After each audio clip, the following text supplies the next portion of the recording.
Hello નમસ્કાર મિત્રો, હું છું Priyank Patel and thanks for watching my video. આજે આપણે વાત કરીશું art of asking. 5 steps to master the art of asking. આપણે ગુજરાતીમાં કહેવત છે કે માગ્યા વગર તો માં પણ ન પીરસે. તો આજે હું તમને એવા 5 સ્ટેપ્સ બતાવીશ કે જે તમે તમારી લાઈફમાં ઇમ્પ્લિમેન્ટ કરવાથી, જેની પર તમારી માસ્ટરી લાવવાથી તમે જ્યારે બી કંઈ જોઈતું હશે, કંઈક માંગશો, તો તમને એનો જવાબ હામાં મેળવવાના ચાન્સીસ બહુ બધા વધી જશે. Your success rate will be much higher if you implement these 5 steps. So let's start with the first step. Asking is the beginning of receiving. If you ask, you have two options for your answers: yes and no. If you don't ask, the answer is always no. જો તમે માંગો જ નહીં તો તમને મળવાના chance છે જ નહીં. But the moment you ask, the moment you say, I want to get this, સામેવાળો વિચાર કરશે કે આપું કે ના આપું. ઇટ મીન્સ કે તમને હામાં મળવાનો જવાબ 50% ચાન્સ થઈ જશે, નામાં મળવાનો જવાબ 50% હશે. તો from 0 to 50%, you travel from 0 to 50% just by asking. So asking is the beginning. Asking is the beginning of all the receiving. So what's the better way? Just start asking. Number 2, આપણને થાય કે asking પૂછવું જોઈએ, બોલવું જોઈએ. કઈ રીતે? How to ask? Ask with the belief. તમને વિશ્વાસ હોવો જોઈએ કે તમને મળશે, તમે ડિઝર્વ કરો છો. આપણે કંઈક માગવું હોય એની પહેલાં આપણને તો વિશ્વાસ હોવો જોઈએ ને કે ના મને મળવું જોઈએ, હું કેપેબલ છું એ રિસીવ કરવા માટે. અને આસ્ક વિથ ધ કોન્ફિડન્સ. તમે જ્યારે કંઈક માગો તો તમારા ચહેરા પર કોન્ફિડન્સ હોવો જોઈએ કે ના મેં આટલું સારું કામ કર્યું છે, આટલી વસ્તુ તો મને એમાં કંઈ નવાઈ નથી. આપણે સાહેબને પગાર વધારો માગતા હોઈએ તો આપણને અંદરથી વિશ્વાસ હોવો જોઈએ કે હું માગીશ તો મને મળવાના ચાન્સ ઘણા બધા છે. મારો કોન્ફિડન્સ દેખાવો જોઈએ ફેસ ઉપર, મારી વાત કરવાની સ્ટાઇલમાં કોન્ફિડન્સ દેખાવો જોઈએ before I ask. So that's 2 things. Number 3, explain in detail before you ask. Sometimes કેવું હોય કે if you just simply ask કે give me 5,000 pay rise, તો સાહેબ આપે કે ના આપે, સાહેબને ખબર હું કેમ આપું તને. Sometimes they don't know, sometimes they don't want to think.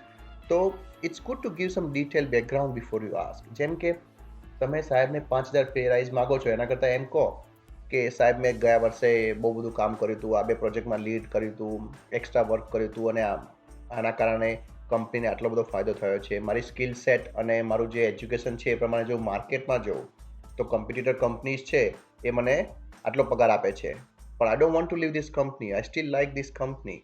સો તમે જો મને 5,000 પગાર વધારો આપશો તો I am happy to stay here. તો તમે જો ડિટેલ બેકગ્રાઉન્ડ આપશો કે why do you think you deserve this, why do you think you should get it, તો સાહેબને, તમારા મેનેજરને, if he has to convince someone else on the top management, he has reason. એ પોતે બી believe કરશે, easy થશે એના માટે believe કરવાનું, અને એને આગળ બિલીવ કરવા માટે બી, આગળ કન્વિન્સ કરવા માટે બી ઇઝી પડશે. તો always give sum details before you ask. Number 4 is be specific. Always be specific. Generalise નહીં કહેવાનું કે ચલો મને પગાર વધારે આપો. પગાર વધારે આપો કે 500 રૂપિયા આપી દો ચાલશે, થઈ જશે, ઇનફ છે? ના. Be specific. I want 5,000 rupees pay rise every month. તમને ગાડી લેવા ગયા હોય, સાહેબ મને ગાડી લેવી છે, કઈ લેવી છે, કોઈ કલર પ્રેફરન્સ છે, કોઈ પ્રાઇસ બજેટ છે તમારું.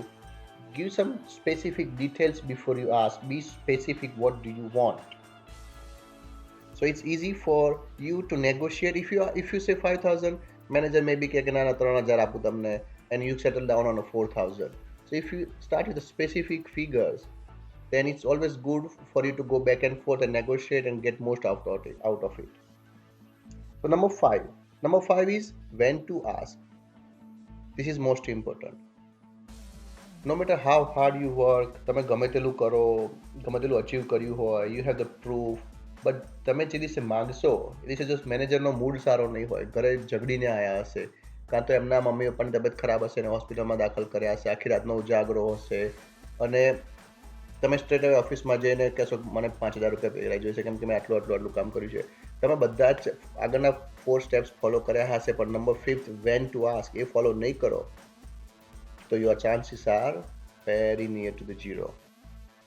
So always check if the timing is right or not. જ્યારે કંપનીને ફાયદો થતો હોય એ સમયે તમે પે રાઇઝ માગો તો ઇટ્સ ગુડ, પણ જ્યારે કંપનીનો લોસ થયો હોય અને તમે કહો કે ના ના ના મેં તો મારું કામ સારું કર્યું છે, મારા ડિપાર્ટમેન્ટમાં તો સારું થયું છે, એમાં ફાયદો થયો છે, પણ ઓવરઓલ લોસ થયો છે.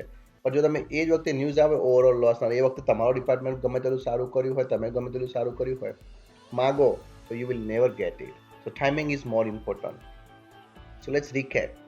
Number one, asking is the beginning of all receiving. Just start asking.